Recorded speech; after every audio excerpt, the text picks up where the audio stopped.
tradition says that you're supposed to plant your potatoes around the middle of March, around St. Patrick's Day.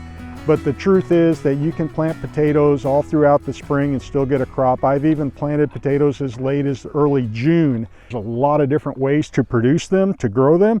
Some people will grow them in tubs that they can just dump the soil out of. Some people will grow them in buckets.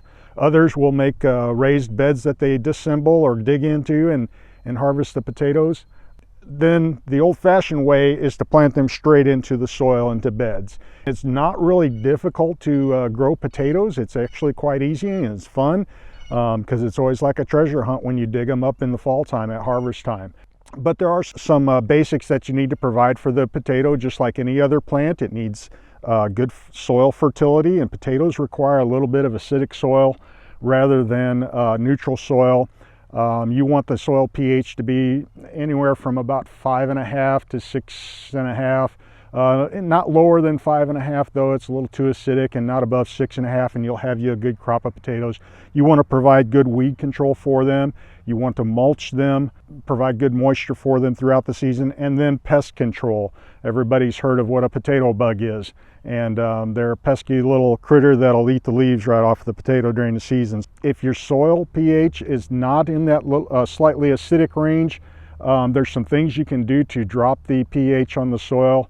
You can add peat moss to it or other organic matter, put compost in it. Urea compost is a good way to lower your pH if you need to lower it. Sulfur, elemental sulfur, which is a organic chemical that you can buy and mix in with the soil. That's sometimes a little slow release, so don't expect to apply it and have it help your plants right away. A lot of times you have to apply that in the fall time for it to assist your plants in the springtime. I've got Yukon Gold, which is a very popular variety. It's actually my favorite. It's got a white flesh in it, or yellowish white flesh in it. It's a very good all-purpose potato. And then the Pontiac Red is probably one of the most popular red skin potatoes on the market.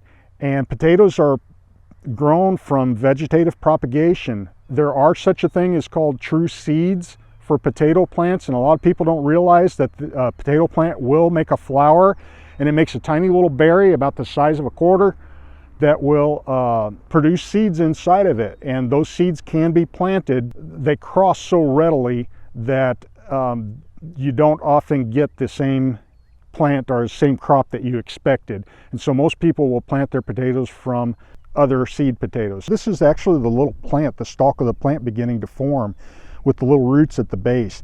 But you don't have to have these eyes on the potato for it to be a potato that can plant and produce. You can plant a bearskin potato that's not showing any eyes in the ground, and it'll eventually form those, but it's best if you have these eyes already developed. You don't have to plant the entire potato. You can divide this in half and have 2 plants then, and you'll increase your yield by doing that.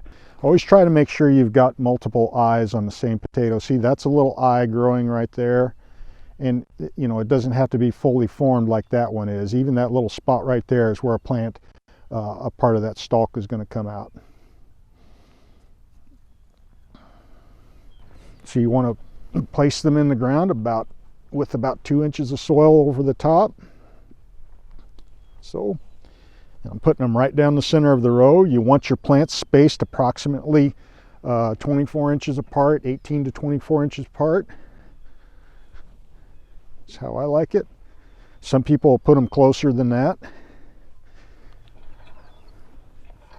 Now, potatoes do require hilling, and that's a technique where when the potato gets about 8 to 10 inches tall, you will want to loosen the soil on both sides of your bed again, maybe till it on both sides of the bed, and then take that loose soil, and the plant will be about that tall, and you'll want to heap the soil up on both sides of the plant all the way up to where there's just a little bit of a leaf stalk above the soil. So actually cover the lower leaves and the base of the plant entirely with soil.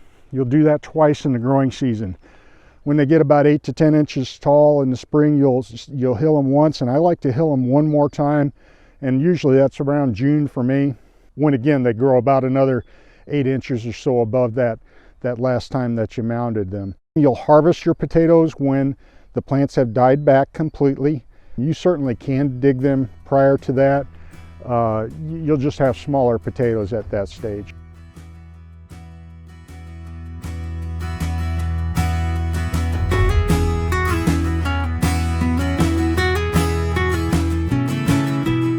Hey everyone, this is Shani from Baker Creek. Thanks so much for watching this video. We sure love making them for you. So be sure to hit the subscribe button so you never miss one.